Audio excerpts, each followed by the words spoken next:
Microsoft turns 50 and Xbox gets a present.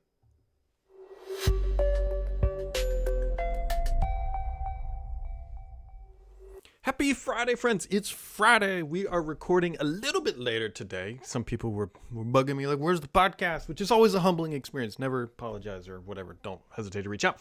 But Microsoft held their 50th anniversary special thing today at 12:30 p.m. Eastern Time. And I wanted to wait to get through that before recording this. And so that is why this is out just a little bit later than usual. So hopefully you had a wonderful March. We are now into April weather where it's bringing spring showers, which is a wonderful feeling. But anyways, there is a lot to talk about, including the announcements from the 50th event. So let's dive in. So like I said, it is Microsoft's 50th birthday, and that's a big deal. That's a big deal for a tech company. And so to celebrate, Bill Gates released their first copy of BASIC, the source code. Quite literally, you can print it out. Although knowing today, you could probably just throw it into Copilot and it would translate it and do all the OCR that you need, and then you could run it in whatever sort of environment you could spin up to support that Altair code functionality. But the big announcements from today, or this event, this Copilot event this week, are some things you could kind of expect and some things maybe you didn't. So the really the big thing, in my opinion, is Copilot Vision, which is exactly what it sounds like. It'll see your screen. Think of it recall, but in real time. And so some people are going to freak out about this, rightfully so. It can be turned off. It's not even enabled. You can't even access it yet, but it's just something coming. And one of the scenarios they gave, which is helpful, is that you could turn this thing on and say, hey, how do I adjust the saturation of a photo in Photoshop? And if you've never used Photoshop, and this could be a very helpful way to get on-screen hints and guides because it can see what you're doing and then help you adjust that photo. There are a lot of other examples. Open File Explorer and say, hey, how do I navigate to wherever? What's the fastest way? What are the shortcuts? And it can help you through all those things. But these are very basic features right now, but you can see how things like this will evolve. It's basically like a little person over your shoulder just watching you, which might be helpful and might be creepy. And so that is probably the biggest feature announcement, but there are more. So they had an event where they were talking about all new features. So deep research is coming. That is already a feature that's kind of in other AI stuff. Memories for your preference. Again, they're just sort of picking and choosing all the best things from other tools and bringing it. So pages, which pages are, so it allows you to create like basically a little nugget of knowledge, and then you can add and subtract things to it so it gets smarter about that particular topic. And also they are experimenting, but they're not saying they're bringing it to market, the ability to change the UI. They really focused on the best way I can describe this, and your knees creak if you stand up, if you understand this reference, is Bonsai Buddy. And so they have these agents that are they're personified into humans or whatever feature or functionality you want. And then you interact with them that way. And obviously they brought up Clippy for the nostalgia, but they showed off a bunch of different animations that could be like a cloud or whatever you really want. It doesn't really matter. It's just a visual front end. And so that is like the nutshell version of what it was. There was also a protest, which I will not get into, that did interrupt the broadcast for at least 30 seconds, maybe a minute. Not quite sure remembering how long it was.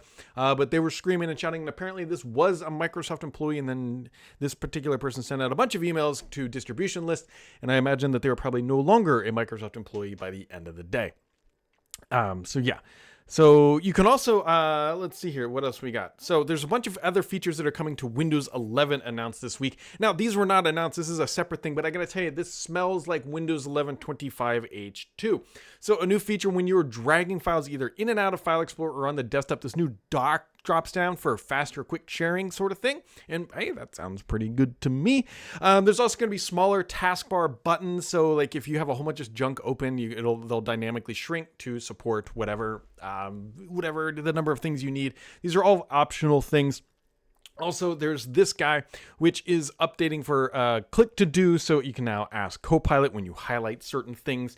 And also, notably important, there's also updates for the start menu. That is the wrong image. It was the wrong image, so if you're watching this, on the video side, I just spliced that in magically afterwards. But there's a new start menu experience. Now, you can finally turn off recommendations, and then you can scroll down to see your all apps. again, minor modifications and things that I think generally people are going to like. Other things that are happening this week in the world of Microsoft that are important: the Microsoft 365 Link, which looks like a Mac Mini but is not a Mac Mini. It's designed for the Microsoft 365 cloud desktops, is now available for purchase starting at $349. You can only buy it through certain enterprise resellers, so it's not designed for everyday use, but there is functionality, and it's a pretty cool device. $349 might be steep, although the way things have been priced lately, maybe $349 isn't too crazy after all. And so other big things happening in the world of Microsoft are the fact that they're pulling back on data centers. There's a Bloomberg report that says, hey, Microsoft is cutting a lot of data center spend for new sites. Now, this is super intriguing because there's a lot of turmoils in the market. That is one complete thing. The second thing in the back of my noodle is sitting here wondering, hey, maybe the ROI on this AI stuff just isn't materializing at a rate fast enough to justify this. Now, there's already been stories about ChatGPT or OpenAI needing more compute, to Microsoft's like, look, you can go find other vendors because we can't just keep spending billions to spin this stuff up until we're absolutely positive that it's going to start making us more money, probably than it is currently at this moment. So it's just something to pay attention to, but you can start to feel the reins tighten in this world of unlimited spend, unlimited build that we've seen for the past 3-4 years, where data centers are coming up, NVIDIA selling just billions of dollars of GPUs to various cloud vendors. It doesn't mean that everything is going away or stopping. It's just that, hey, the rate of expansion is going to start slowing here. And so Microsoft is really starting to put some literal leverage behind what they have done. So that is the nutshell version of the tech news, gaming news, big impacts of this week. However, the Minecraft movie is out today, and it appears to be doing well. $10.5 million dues initially, and so that's apparently very good. I don't pay too much attention to movie sales, but when Minecraft is getting positive reviews, considering how other gaming-based movies have gone in the past, that's a good thing for Microsoft at the end of the day. Now, there's a lot to talk about when it comes to the Switch. Now, there's a lot of videos that'll do deep dives and whatever. That's not really the point here. The point here is the impact of Switch on the Xbox market, because it's going to impact it in more ways than one. First off, starting at least in the United States, $449 dues, or $499 if you want a game included. I believe that's Mario Kart World. Now, here's what's interesting, is just today, Nintendo said they are delaying the pre-order dates, not the release date, which I believe is June 5th, but the pre-order dates to adjust for tariffs. We're not sure how this is going to impact things yet, but they are very clearly going to be impacting the pricing of the Switch 2 in the United States, that is. And so things are getting more expensive. So it was $449, but 20% more maybe for tariffs. We're not quite sure, but here's the thing you have to understand. These are also going to impact Xbox and PlayStation 2. So it's not PlayStation 2, but PlayStation as well. Not the PlayStation 2. That is old and tooth, whatever. You guys know what I mean. So take this with a grain of salt. If you were looking to buy a console or a gaming extra controller, now might not be a bad time, because pricing doesn't look like it's going down anytime soon. And the fact that Nintendo is delaying their Switch console directly means that there might be ramifications up front for this purchase if you were looking to pick one up. And it's already at $449. Yikes. Which absolutely, positively, almost certainly means that the next gen Xbox and PlayStation, for that matter, are going to be probably $700. A PS5 is already $700. So, hey, Nintendo is raising the floor on what it should be, not only for hardware, but as we also know, for games, starting at $80 for digital and $90 for the physical versions. Although keep in mind, the physical versions aren't physical. You put in the SD card looking thing. It's just a license. Then you have to download the whole game. So yeah, that is that. This is going to be interesting. This is going to challenge the status quo about what is possible. GTA 6, I think, almost guarantee is going to be pushing a new price ceiling for what is possible when it comes to games. Probably the most anticipated title of 2025, probably of the last 5 years, potentially, and that might not even be overselling it. There's a lot of hype around GTA 6. So yeah, let's just keep that in mind. Now, other things happening in the world of Xbox. South of Midnight is now available with an asterisk if you pre-ordered in Game Pass or something like that. Anyways, the important thing here is that the initial reviews are pretty darn good. It was sitting at a 78 Metacritic. Microsoft likes to target at least 80, so it's right in that realm of a pretty good release. This continues a long string of positive releases from Microsoft, and so yeah, like that's a really good thing for Microsoft at the end of the day. They're hitting stride, I think is the best way to describe it. The question is, are these things good enough to keep Game Pass going in the right direction? Hopefully they are. I mean, at this point, the strategy is materialized. So you have like Indiana Jones, you have this title, you got Doom coming out, you got Avowed, and these things are doing well. So it's not like they're putting junk in there. The question is it growing at a rate that is sustainable for the titles that are going in? That we do not know. It is a super unknown answer to what the actual Game Pass subscriber rate is at this time. So we will find out eventually, right? Microsoft has to release these numbers at some point, or maybe they don't. Maybe they're just not big enough to really matter at a material rate across the board. But hey, it's good for Xbox, and they've got Doom, which by the way also got, for the initial sort of press preview event, got very high praise. So it looks like they're going to have just this year Avowed, South of Midnight, and Doom lining up for tic-tac-toe, and they're going to be doing well. And so yeah, especially when you consider $80-$90 for a Switch game, $20 a month, which I think we should expect that price is probably going to go up thanks to Mr. Nintendo. Yeah, it's at least a really good value and continues to be at this point. So that wraps up, my friends, the quick tech and gaming news. There are questions. Oops, wrong button. And there are questions, and a lot of them. Let's just see here. Because questions are always my favorite part. Whoops, wrong. I am clicking all sorts of wrong buttons. And there we go. All right, kicking it off this week is Madobear. Madobear says, hey, Brad, with the Switch 2 being priced at $449, dude, what do you think the price of the I thought he was going to say the next-gen consoles, but this is even better. The Xbox ROG handheld will be priced. What kind of dynamic will Xbox bring if it's priced at a low, and he puts in quotations, a low $399? That is a wonderful question at this point. Right, the Nintendo Switch has always been an outlier in various ways, from their titles, from their marketing, and it's Nintendo. Nintendo is the Apple of the console gaming world. Just bear with me for that analogy. It's not perfect. I know people will pick it apart.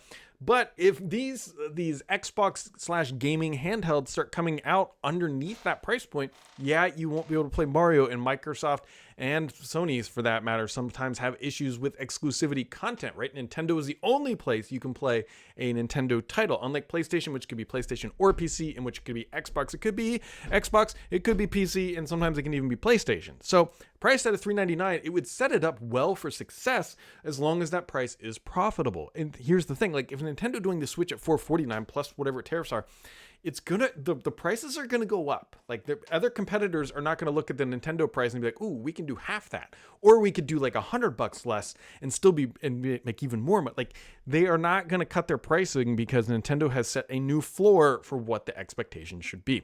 Rafik with a double dose of questions. I want to know your opinion on this. I have a big problem with gaming journalists and their Nintendo coverage. It's like everything Nintendo do or make, they approve of it, and they're ecstatic about it and everything else.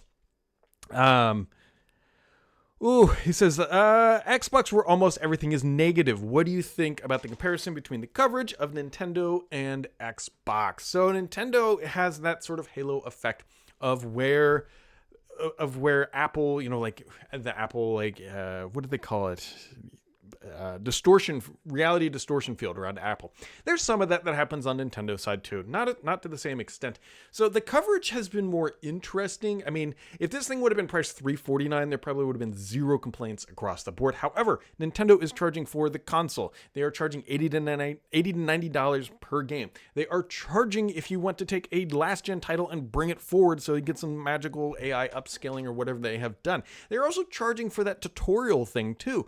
And so Nintendo is nickel and diming this generation like we haven't ever seen before. Yes, they've charged things in the past for cross-gen games and stuff like that, but I can't remember anybody charging for a tutorial. I can't ever, the pricing of the games going up and the hardware. So there's definitely negative coverage out there. The problem is, and probably what you're thinking about, is Game Pass in particular isn't getting the praise that it should be, like across the board every single day for the value that it delivers, while these other companies are charging more money for a singular title. I mean, one game of Nintendo is 4 months of Xbox Game Pass?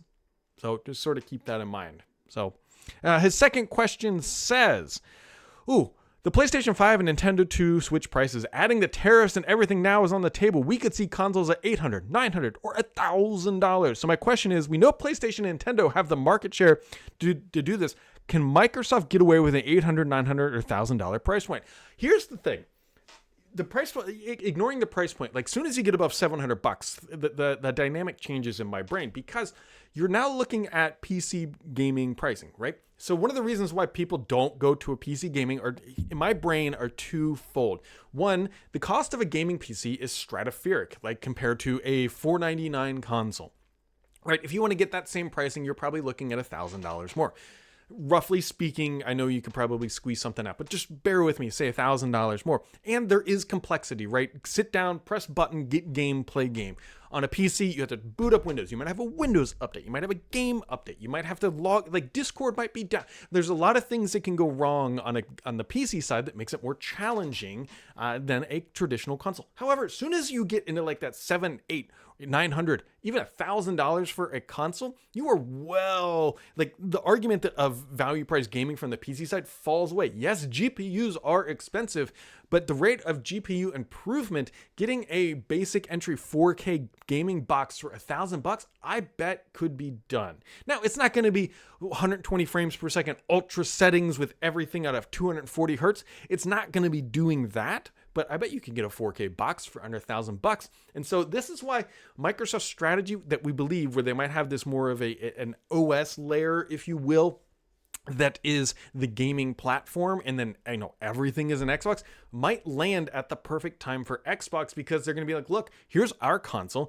You can turn anything into a console. And so at the price point, it makes more sense, because $1,000 for a console, good luck. Codguard says, you posted yesterday about the Harman Kardon speaker. Yeah, so I put a meme up of the Harman Kardon Cortana speaker, but with Copilot on it, because I said they should do that. He says, I have an actual question this week. He says, looking back at Nintendo Direct, there was one big name we all expected to see, but didn't. Are you surprised there was zero mention of any Xbox games? So one of the things that I was watching to see, there was no Call of Duty, right? We know Call of Duty has to come to it. Shouldn't say has to, but that was part of the agreement for Microsoft acquiring Activision, was it would come to the Switch. We did not see Call of Duty announced yesterday. However, I think there were some Xbox technical titles, because wasn't Tony Hawk 3 and 4 announced, and isn't that done by Activision? So that's kind of sort of an Xbox stuff. But we didn't see any other like big branded Halo titles or anything like that had been rumored for some time at that announcement event. So yeah. I was watching for Call of Duty the whole time, because not that I would go buy a Switch just to play Call of Duty, but like that's a requirement that they're supposed to be doing here. So he says, also with Nintendo game price increasing, does this make Game Pass an even stronger value? I get that Nintendo titles are different beasts, but if we start seeing $80 games regularly, Game Pass just cements itself as the best deal in gaming. I agree with that, and I also expect Game Pass pricing to increase. That is I think Microsoft's reaction, like, oh, if Nintendo's getting away with $80 titles, we were pricing it at $20 a month when we were expecting $60 titles, and so why don't we go to $25 or $24.99 per month, and that would justify and kind of bring us up and make everybody more money on the Microsoft side, but it cost you more money at the end of the day. Mr. PKI says, what is the new Windows 365 Link device? Is this a new version of Windows 11? Depending on how you define new version of Windows 11, you kind of could say it. I believe they refer to it as Windows NXT over Next Technology device. And so it's running a real hardened version of Windows 11, but it can only connect to 365 desktops, and it's not designed to be downloaded and run your favorite application per se, because it's basically cloud-based. It's a thin client with a different name. So the Joe Finn says, what type of native apps would you say have a competitive advantage over web Electron apps on Windows? Interesting question. I would lean pretty heavily into productivity apps. An example would be video editing software, Clipchamp. It does not work well. I don't even know if honestly it does work offline. So Blackmagic, I use that as what I've tried CapCut, I tried Clipchamp. Tried a couple of the other ones, but DaVinci Resolve is what I've landed on for video editing software. I do use Clipchamp for when I do shorts, because it is better at that. But again, I think you have to be fully online for that to work. And so productivity apps, especially video and creative tooling, benefit from native apps as opposed to Electron apps. And Sydney 2K wrapping it up for the week. He says, hello, Brad. It's Microsoft's 50th anniversary. Should we care? To answer that, I mean, should we care?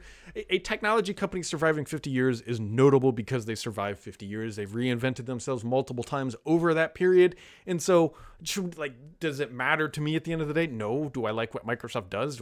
Have I made a career covering them? Yes. Or do I want them to go away? No, not really.